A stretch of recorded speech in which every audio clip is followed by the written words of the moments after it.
Everybody hear me? Am I on? Hey, can y'all hear me? All right. I want to welcome everybody here tonight. Appreciate y'all being here. We got, we're going to be in chapter 11 tonight. So we have tonight and then next week, and then that'll be it for Daniel. I want to welcome Christine here tonight, who is taking care of my mom, and she's in one day has become a part of our family. She's got my dad's approval, so my mom's in good shape. Let's have a prayer before we get started. Father in heaven, I just want to thank you so much for allowing us to be here tonight, and just want to come before you and acknowledge you as the great and awesome God that you are, that you're the King of Kings and Lord of Lords, and that you're in control of all things. And we just want to thank you so much for how much you love us. We want to thank you for your mercy and for your grace. We want to thank you for Jesus and for his willingness to leave his home in heaven with you and to come to this earth and to sacrifice for each of us, to become sin, to take on sin and to take away our sin so that we might become holy in your sight, so that we might become righteous, and so that we might have a home in heaven with you one day. Let's pray that you'll be with us tonight as we continue our study of Daniel. I just pray that you'll be with me as I teach. May the words that I say be in accordance with your will. And just pray that you'll continue to bless our church, continue to watch over us. Just help us to be the kind of church that you'd want us to be, a church that you'd be proud of. We pray that you'll just fill us with your spirit tonight, and may we leave here and be the kind of Christian examples that we need to be. It's in Christ's name that we pray, amen. All right, so as I mentioned, we're in chapter 11 tonight, and I don't know if you've read chapter 11 or looked at it, but it's a very unusual chapter and certainly a challenge to teach. So hopefully, I think it's very interesting, and so hopefully we'll be able to get through it, and you'll enjoy what we look at tonight. So verses 2 through verses 3 of chapter 12 are really the fourth and final vision of the book of Daniel. You know, last week or 2 weeks ago when we were in chapter 10, we talked about basically how the angels had come, and the angel was kind of introducing or getting ready to tell Daniel this fourth and final vision. And really, I would say that Daniel chapter 11 is probably the most detailed prophecy in the Bible. And you'd be hard pressed, I think, to find any more detailed and accurate prophecy. Of course, all God's prophecy is accurate, but just the details and the predictions that are in this book are remarkable. And we know that from chapter 10 that Daniel received this final vision in 536 BC. And so the vision describes events that occur from 536 BC to 166 BC. And when we get to verse 36 and beyond, some would argue that it even describes events that are going to take place even in the future.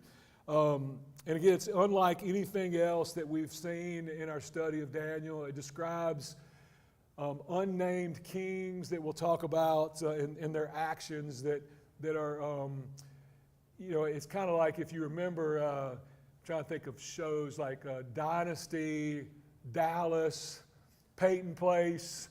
It's got it all in chapter 11, and we'll talk about that tonight.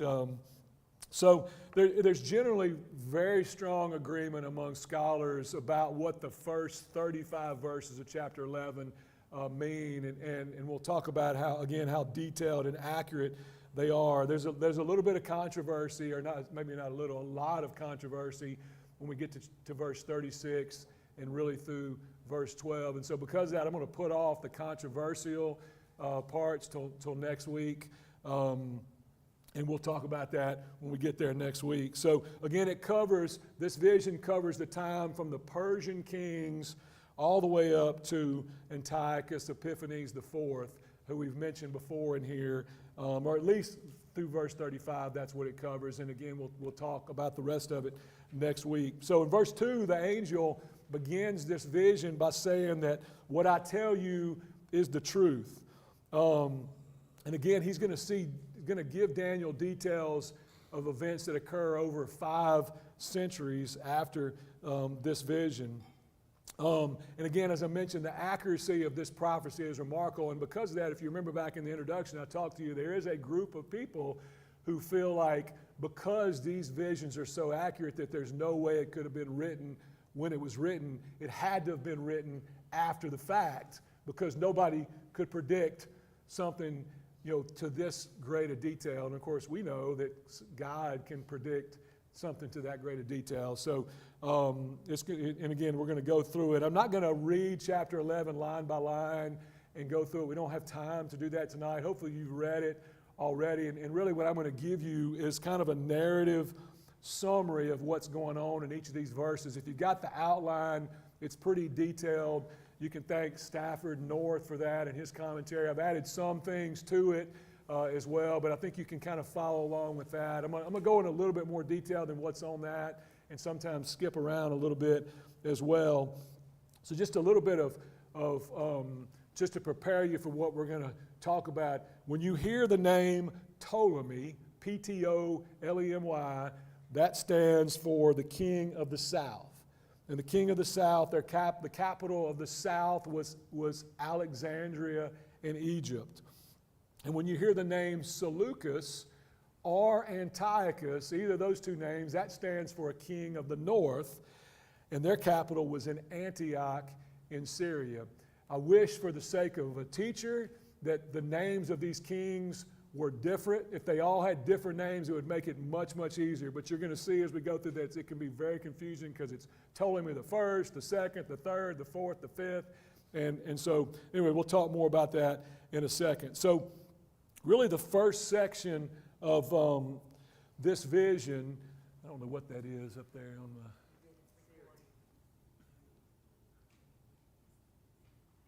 So the first section of this vision, which is really verses 2 through 4, Daniel's told here in verse 2 that 3 more kings will arise, and then a 4th who will be far richer than all the others.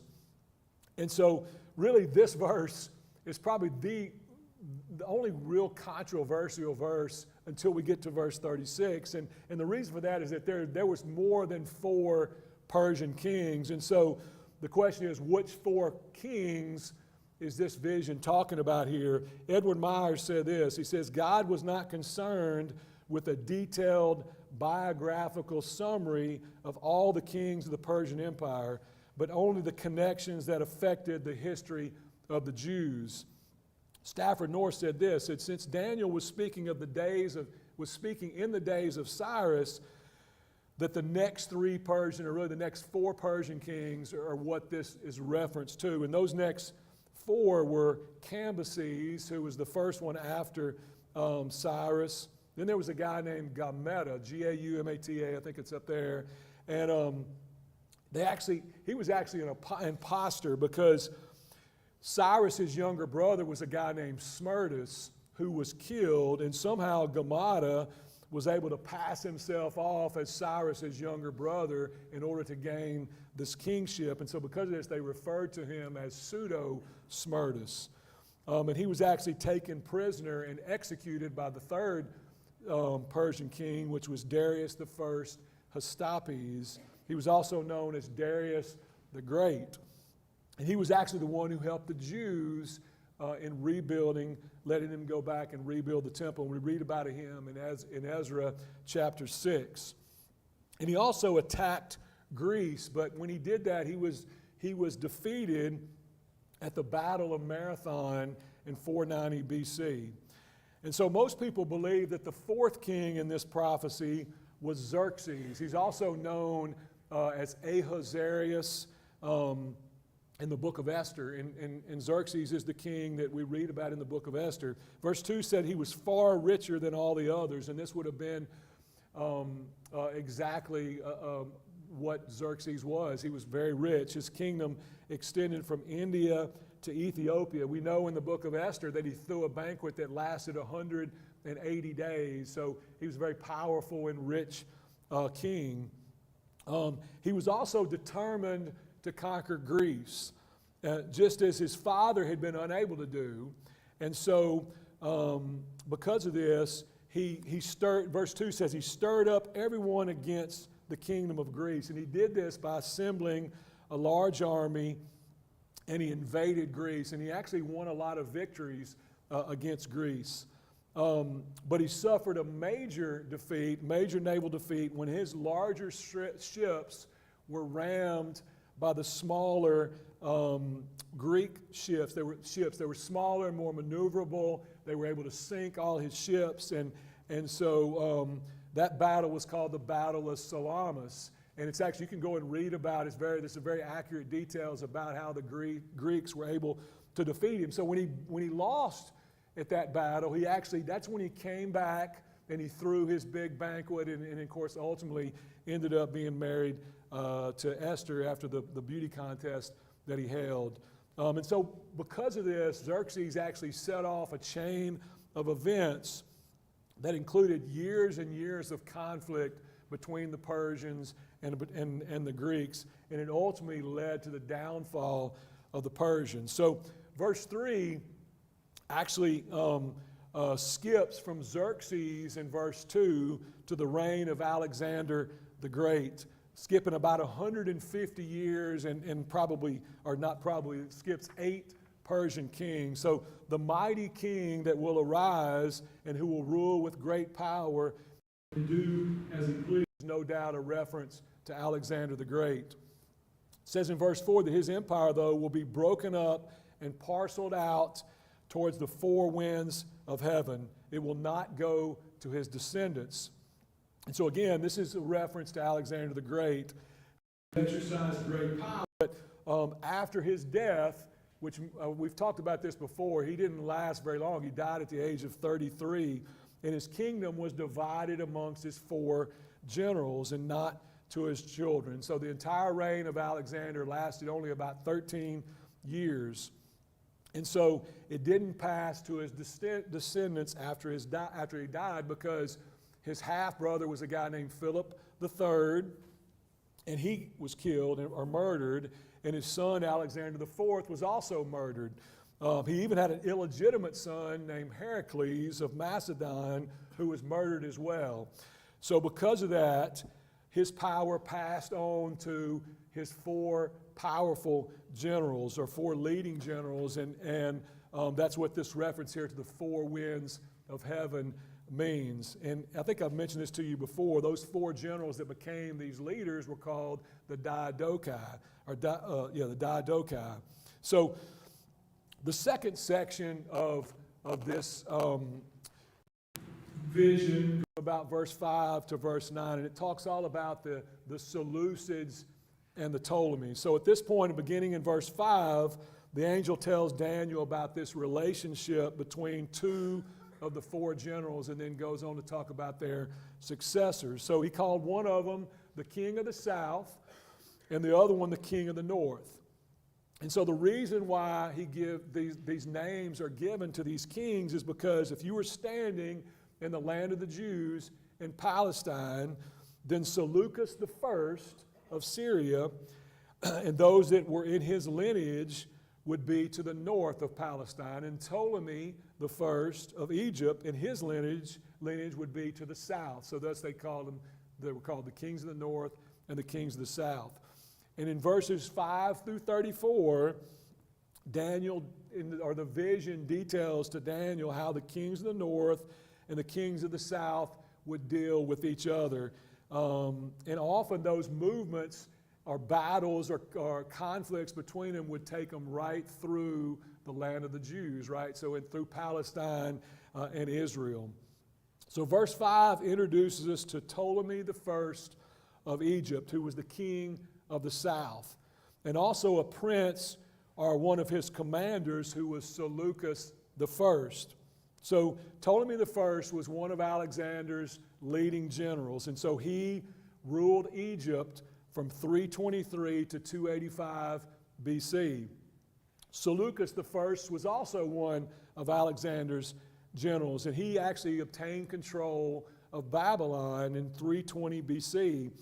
But there was a guy named Antigonus who ran him out of Babylon in 316 BC. And so because of that, Seleucus I, when he got run out, he went to Egypt where he served. And that's where we get this phrase here as one of the commanders under Ptolemy I. So then he and Ptolemy I, Seleucus I and Ptolemy I get together and they go and defeat Antigonus, who himself was a powerful Diadochi, one of the generals. And so, and Antigonus had pronounced himself king in Babylon in 306 BC. So Ptolemy and Seleucus get together and they kill Antigonus in 301 BC. And so when that happens, Seleucus I took over the territory that Antigonus had and controlled this territory, and he ultimately made Antioch in Syria the capital of his kingdom. And his kingdom stretched from India to Phoenicia, which today would be like modern day Lebanon, and Syria was where this kingdom that Seleucus ruled was. And so at first, Seleucus I worked with Ptolemy I, but later he declared his independence from him. And just like the verse here predicts, the commander, talking about Seleucus I, would be even stronger than the first king. And so Seleucus I reigned over much more territory than Ptolemy I did. And so for many years, their descendants began to oppose each other. The Seleucids in the north, in Syria, and the Ptolemies in the south. And thus this fulfilled the prophecy. Wait, hold on, I skipped. My phone went off. Let me go back here. So verse 6 says, after the death of Ptolemy I, in 285 BC, his successor, Ptolemy II, attempted to make an alliance or peace treaty with the new king of the north, who's now somebody different. The new king of the north that verse 6 is going to reference is Antiochus II. So remember, it's either Seleucid or Seleucus or Antiochus. It skips back and forth. So Antiochus II is the king. And so there was a peace treaty between the two. And so under this peace treaty, Ptolemy II allowed his daughter, whose name was Berenice, to marry Antiochus II. So thus they make an alliance with each other, which fulfills the prophecy here of verse 6. However, there was one big problem. Antiochus II was married to somebody named Laodice. And so to make room for Berenice, he basically kicks out Laodice and divorces her and he banishes her. So, but just as the prophecy said here of his plan, it says the new wife will not retain her power, and he, and the he here being her husband Antiochus II, and so her and his power will not last. And the reason why that is because when Laodice got kicked out, she was obviously mad about it, and so she came back and was responsible for poisoning and killing Antiochus II, his Egyptian wife Berenice, and also their infant son. That's what I said. So I'm telling you, there's more to come. So then Laodice arranges for her son, Seleucus II, to now become king, and he reigned from 246 to 225 BC.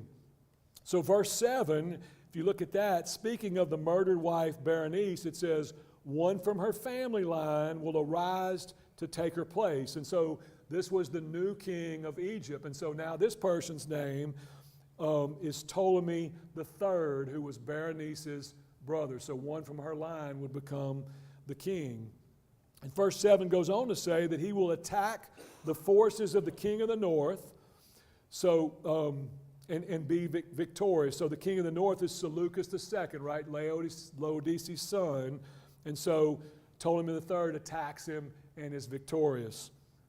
So he came to avenge the death of Berenice, and so he was successful. And Ptolemy III also was able to capture the capital city of Antioch, which is what you see in that verse. It says, refers to the fortress.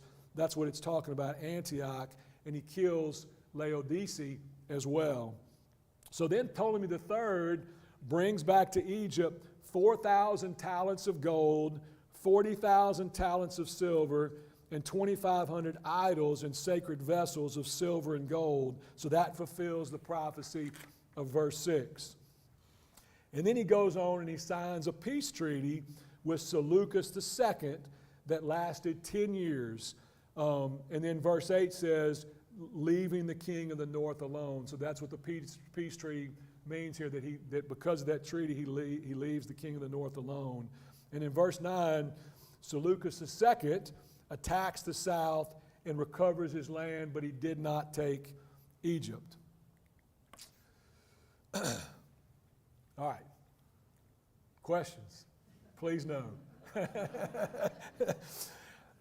But it's remarkable, right? The detail, it's just incredible how this vision predicts these things that happen. All right, so the third section is between verses 10 through 13 is all about Antiochus III and Ptolemy IV. So the angel goes on to tell Daniel about these continuing conflicts between the king of the north and the king of the south. And the sons here that verse 10 refers to, these are the sons of Seleucus II. And the two sons that he had were Seleucus III, who ruled from 227 to 223 BC, and then one of the most famous of all the Seleucid rulers, which was Antiochus III, who had a long reign from 223 to 187 BC. And so his story of Antiochus III goes all the way through verse 19.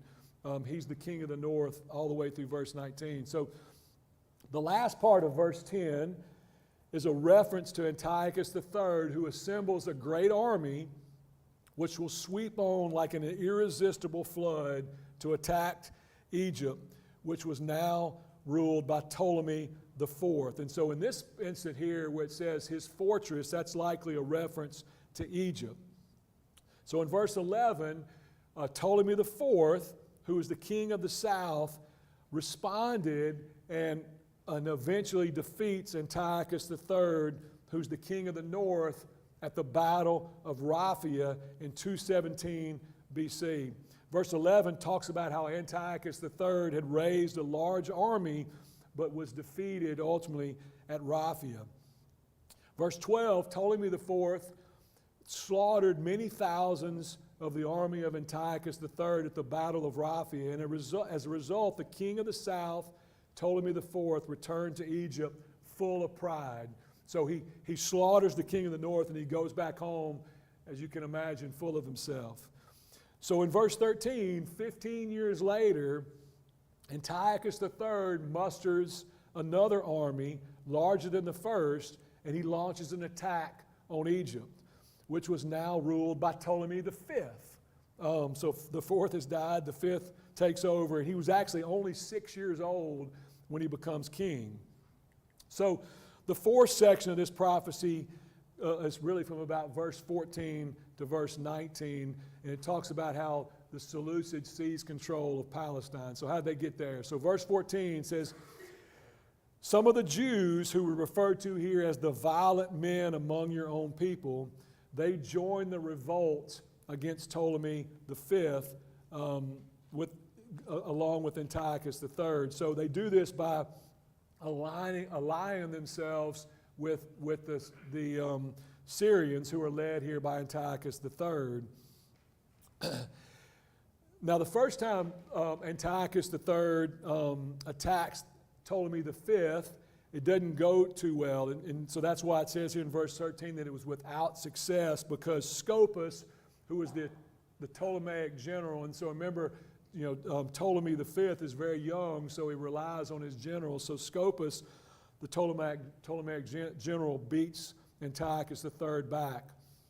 But then in verse 15, the king of the north, who again is Antiochus III, moves against the Egyptians, and he won a great victory at the Battle of Panium. And so following this, the Egyptians retreat to Sidon, which in this case, Sidon is the fortified city in that verse.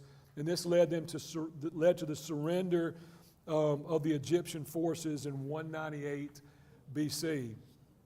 And so in verse 16, after the defeat of the Egyptians, the beautiful land, which anytime you hear the phrase the beautiful land, is talking about Palestine or Israel. So the beautiful land becomes a part of Antiochus III's territory. So he's, in verse 16 here, Antiochus III is the invader who does as he pleases.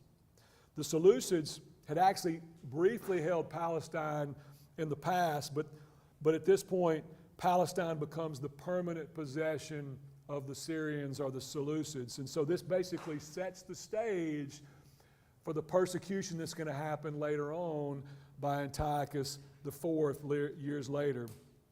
So in verse 17, Antiochus III then comes up with what I would call is an age-old strategy to keep your opponent in line. And that's referred to as the institution of a dynastic marriage. We've already seen one example of this. So at this time, he comes up with a plan to give his daughter, Cleopatra I, to the king of Egypt, Ptolemy V. And so this is interesting. This actually begins the line of Cleopatras in Egypt. And so you've all heard of Cleopatra, and really the most famous one, the one that the movie was made about. Who played Cleopatra in that movie? Elizabeth Taylor, right. So Cleopatra VII is who that was, and she ultimately married Julius Caesar, I believe, and maybe had an affair with Mark Antony as well. So this begins the line. So Ptolemy V is given Cleopatra I in marriage. So Antiochus knew that any son that was born to them would then be the legal heir to both thrones, and it would give him more power in Egypt. But, as verse 17 says, his plans did not succeed or help him because his daughter Cleopatra sided with her husband, Ptolemy V, instead of her father. So, in fact, Cleopatra goes on to become the leading power in Egypt after the death of Ptolemy V. And so when Cleopatra and Ptolemy V's son, Ptolemy VI, was born, Antiochus III gained no advantage. So the verse actually says his plans did not succeed or help him. Verse 18, Antiochus III then turns his attention to the coastlands and captured many of them. So he sent a fleet of 300 ships and attacked the coastland of Asia Minor and Greece, including the islands of Rhodes. And so those in Rhodes, when Antiochus attacks them, they appeal to Rome, who's now becoming, the rising power in the West. So they appeal to Rome. And so the Romans sent a commander to put an end to his insolence and turn his insolence back on him, which is what verse 18 says. And so they did this by sending a guy named Lucius Cornelius Scipio, Scipio, who defeated Antiochus in 190 BC at Magnesia, which was along the western coast of Asia Minor. And what's important about this battle is that after Antiochus III was defeated, he was forced to give his younger son as a hostage to the Romans. And that younger son was Antiochus IV, which is going to be important in just a few minutes. So Antiochus IV actually stayed in Rome as a hostage for 14 years. So after he's defeated at the Battle of Magnesia, Antiochus III returns back to Syria, and he dies in 187 BC. So that fulfills the passage, or fulfills the prophecy in verse 19, which says, he will stumble and fall and be seen no more, which is talking about Antiochus III. All right, so then we get to the fifth section, which is really just in verse 20. So Antiochus III was succeeded by his son, who was Seleucus IV Philopater. And as Daniel prophesied in verse 20, it says, he will send out a tax collector to maintain the royal splendor. And so this statement was fulfilled when he sent a guy named Heliodorus to collect taxes and to rob the temple. And so the way that story went is that there was actually a Jewish official who experienced a falling out with the high priest in Jerusalem. And so the official goes to the governor and he tells him that the temple contains great treasures. And so the governor in turn relays this message back to Syria about this wealth to the king. And so the king, because of this, sends Heliodorus to take the treasure. But in the end, he decides not to rob the temple because he has a vision that frightens him. So the king sends Heliodorus to Jerusalem to rob the temple. He has a vision that frightens him, and he comes back to Syria. And when he returns home, Heliodorus actually eventually assassinates Seleucus IV, which fulfills the scripture in verse 20 that he will be destroyed, yet not in anger or in battle.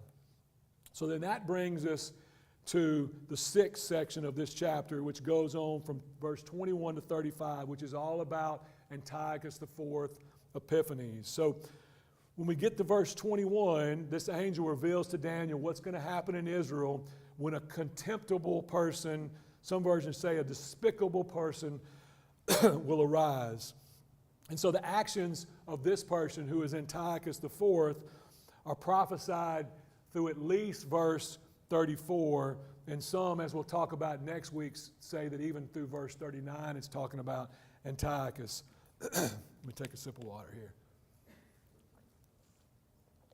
So as I mentioned, this person, this despicable person, is Antiochus IV Epiphanes, who became the next king over the Syrian Empire in 175 BC, which fulfilled to an amazing degree all the details that this angel reveals to Daniel. So this is the same person that we referred to as the little horn back in Daniel chapter 8, verse 9. If you remember back then in chapter 8, he was described as taking away the daily sacrifice, which would continue for 2,300 evenings and mornings, and then the sanctuary would be reconstituted. So basically chapter 11 and what we're fixing to look at details those events in much greater detail than what we saw in chapter 8. So Antiochus IV was not the rightful heir to the throne because he was the brother of the late king Seleucus IV rather than his son. But as Daniel prophesied here in verse 21, he took the kingdom through intrigue. So the son of Seleucus IV was Demetrius I. And he was actually the rightful heir, but he was sent as a hostage to Rome to replace Antiochus IV. So there was this mysterious hostage swap. So somehow Antiochus IV was able to convince the Romans to swap him for the rightful heir, which was Demetrius I. So when Seleucus I was murdered by Heliodorus, the tax collector, Heliodorus actually briefly seized the throne, but he fled when Antiochus IV comes back home from Rome after he's released. So Antiochus IV is able to muster up an army. He comes back to Syria. Heliodorus, who was reigning, leaves. And so it was at that time that Antiochus IV assumed the throne as co-regent with his other nephew. So there was another son, and interestingly enough, his name was also Antiochus. So there's Antiochus the son and there's Antiochus the fourth. But Antiochus the son, our nephew, was very young. He was just an infant. So Antiochus the fourth ruled along with this infant nephew for a few years. But mysteriously, in 170 BC, the infant rightful heir was murdered, and so Antiochus IV was left as the sole king of the Seleucid kingdom. So Antiochus IV then begins to expand his kingdom by moving south. Verse 22 said that he would shatter the prince of the covenant, and most believe this likely refers to Onias III, who was the Jewish high priest. I talked about him when we were back in chapter 9. And if you remember, I told you that he was the last, Onias III was of the Zadokite priest lineage. And if you remember, so the Zadokite would be a descendant of Zadok. Zadok was the priest, the high priest, during the reigns of David and Solomon.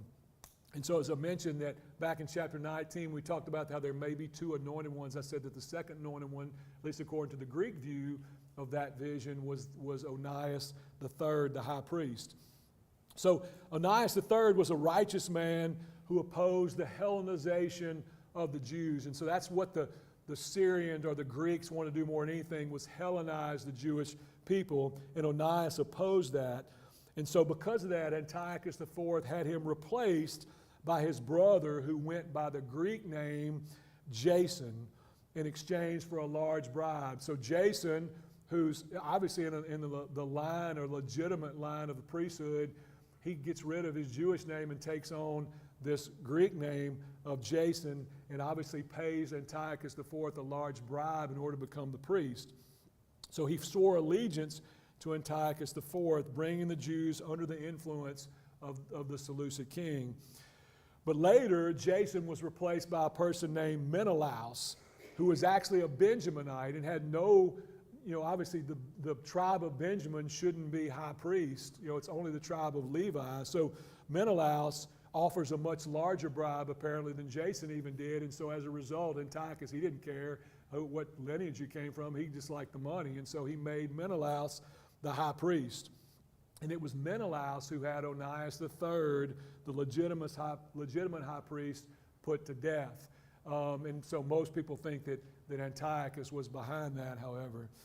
So another possibility for the Prince of the Covenant here in verse 22 could be that it refers to Ptolemy VI, who Antiochus IV had signed a peace treaty with. So he did this to lull him into a false sense of security, which allowed him to later plunder him. So this is what verse 25 would be referring to.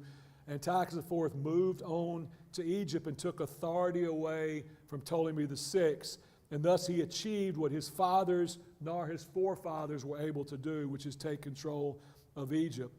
And so because of his sense of greatness, Antiochus, it says here, will distribute plunder, loot, and wealth among his followers. And so Antiochus was known to just walk through the streets, tossing handfuls of money and just watching people go and scramble for the loot or money that he would throw to them. So then in verse 25, the verse turns attention to Antiochus's action against the south.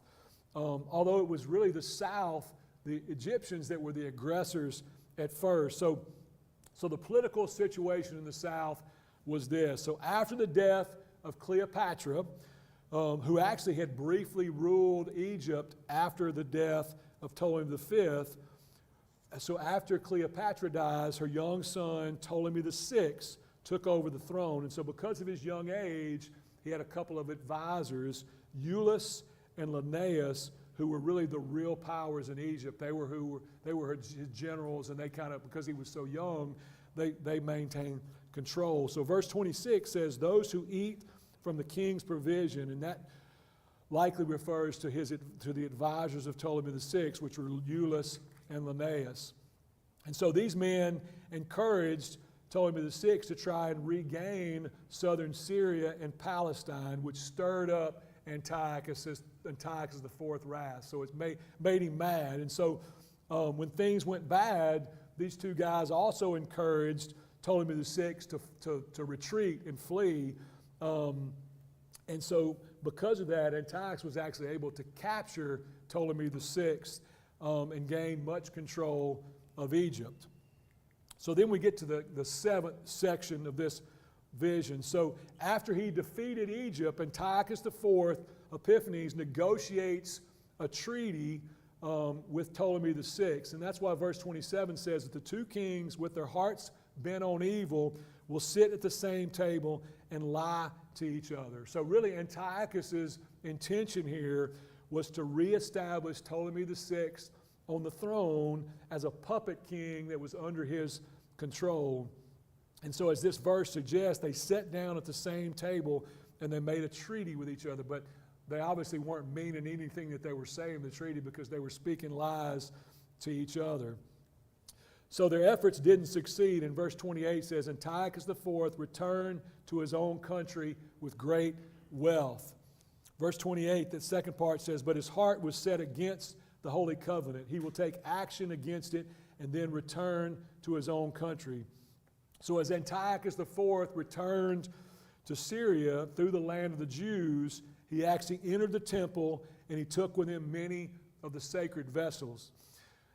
The book of First Maccabees, which is an apocryphal book that we don't consider part of our canon, it's a really good historical book about what Antiochus IV did. And so I'm just going to read you this passage from First Maccabees chapter 1, verses 20 through 24. It says, after subduing Egypt, Antiochus returned in the 143rd year. He went up against Israel and came to Jerusalem with a strong force. He arrogantly entered the sanctuary and took the golden altar, the lampstand for the light, and all its utensils. He took also the table for the bread of the presence, the cups for the drink offerings, the bowls, the golden censers, the curtain, the crowns, and the gold decoration on the front of the temple. He stripped it all off. He took the silver and the gold and the costly vessels. He took also the hidden treasures that he found. Taking them all, he went into his own land. Josephus, who was a first century historian, says this, Antiochus IV had no just cause for that ravage in our temple that he made. He only came to it when he wanted money, without declaring himself our enemy, and attacked us while we were his associates and friends. He went on to say that because of Antiochus' need for money, he broke his league with the Jews and despoiled their temple, and it was full of gold and silver. So then we get to the last section of this vision. So the angel announces to Daniel in verse 29 that he will invade the south again, but this time the outcome would be different from what it was before. So about 2 years after he loots the temple that we just read, he decides, Antiochus does, to invade the south again. So he learned that there actually had been a reconciliation between Ptolemy IV and his brother Ptolemy VII. They apparently had been in a fight for control of Egypt, and they reconcile with each other. And when they do that, I think it probably scared Antiochus that they were going to become more powerful. So he immediately takes an army to march them against Egypt. So he marches his army through Memphis in Egypt, and Memphis apparently easily surrendered to him. So he captured Memphis quick. But before he reaches Alexandria, verse 30 says, ships from the western coastland, some of your versions may say ships that's from Kittim, K-I-T-T-I-M, came to the aid of Egypt. So Kittim was actually the name of the island of Cyprus, and it's used here really as a general reference to the islands in the Mediterranean. And the ships ultimately came here from Rome. So the Egyptians had appealed to Rome for help, and so they responded by sending ships from the west. And so the Roman leader who comes to stop Antiochus IV is a guy named Gaius Popilius Laenas, L-A-E-N-A-S. And so he told Antiochus IV that he was going to have to leave Egypt immediately or face war with Rome.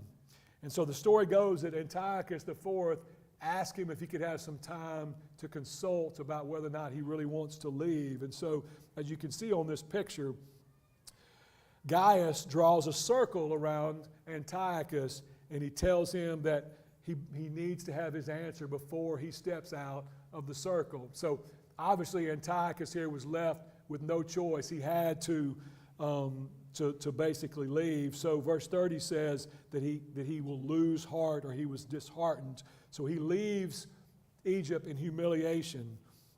And so after this, he basically acts like a spoiled child as he comes back through Jerusalem in 168 BC.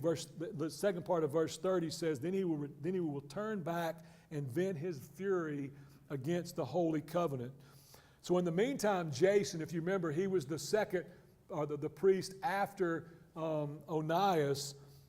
He gets word that Antiochus is in trouble in Egypt, and actually gets word that Antiochus had been defeated. So when he hears this rumor, he makes an attack on Jerusalem to try to overthrow the Syrian forces of Antiochus IV in Jerusalem.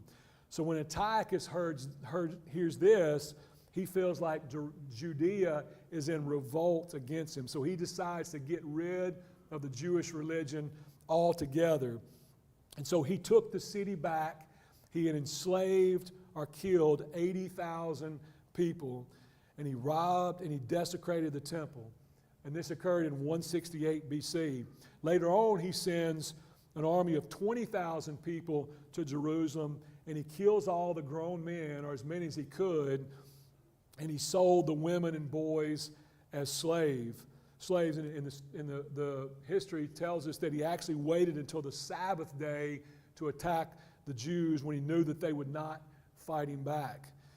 Verse 30 says that those who forsake the holy covenant, and really that's talking about the allies of Menelaus, who did not protest when Antiochus IV pillaged the temple.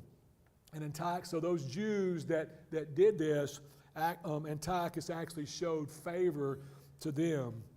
And then verse 31, there's actually three phrases here that carry significance. The first one is to desecrate the temple fortress, which depicts the robbing of the sanctuary of its treasures and vessels, the looting of the temple that had already occurred that we talked about in verse 28, but also it indicates that more of that took place even later. The second phrase is to abolish the daily sacrifice, which means to ban the daily offerings made by the priest at the altar of burnt offerings. And in 168 BC, the suppression of all Jewish practices began. The Jews were forbidden to practice circumcision, possess scripture, offer sacrifices, and observe feast days. If they did not comply, they would be put to death. And then the third phrase is to set up the abomination that causes desolation, which refers to December the 15th of 168 BC, when an altar devoted to Zeus was erected in the temple. And on December the 25th, Antiochus and his heathens basically sacrificed a pig on the altar, and in this way they desecrated the temple. Verse 32 says, with flattery, Antiochus deceived some Jews, and really he was a master at winning people over with flattery and empty promises. And so these were the ones, these Jews, that violated the covenant here. It says, though, that others who know their God will firmly resist him. And more specifically, we've referenced this before, this is a reference to the Maccabees who stood up to Antiochus and started a revolt. Verse 33 says, the wise who will instruct many, these are really the heroes that rose up during this time of distress. For a time, those who resist him will fall by the sword or be burned or captured or plundered, is what verse 33 also goes on to say. Again, referencing 1 Maccabees chapter 1, it says, many in Israel stood firm and were resolved in their hearts not to eat unclean food. They chose to die rather than to be defiled by food or to profane the holy covenant, and they did die. Very great wrath came upon Israel. Verse 34 says, others will come to help.